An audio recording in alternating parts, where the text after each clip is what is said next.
Out of options and nearly out of time, convicted felon, former Congresswoman Corrine Brown will soon be sentenced for stealing from needy children and donors through a fake charity, now that a judge has denied her request for a sentencing delay. That sentencing on 18 felony convictions is scheduled for 3 weeks from today, a dramatic fall for an elected official who represented Northeast Florida on Capitol Hill for 24 years. I-Team investigator Lindsay Gardner is talking with sources about what the 70-year-old politician can expect when she stands before the judge. Lindsay. Mary, 7 to 9 years in federal prison. A source tells me that will be the recommendation by a court officer. It will be given to the judge, who will then ultimately decide.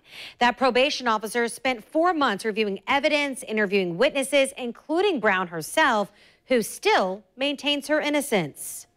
Denied. A short one-page order from federal judge Timothy Corrigan with big impact for Corrine Brown.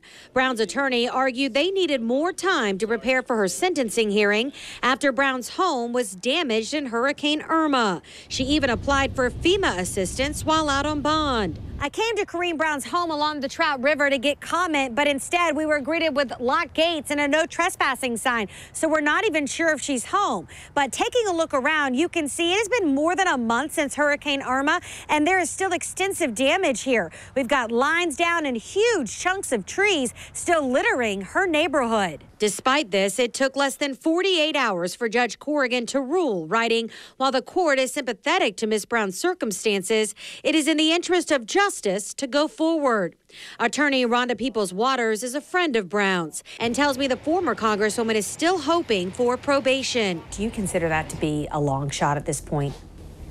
Absolutely, I do. She represented Brown as Brown met with a probation officer tasked with researching her past, including the good and the bad, to decide what punishment was appropriate. Peoples-Waters couldn't discuss specifics, but I did ask her about Brown's demeanor. It affected you to be able to see someone that you have seen for so long in such a strong state, to see them in now a very weak position.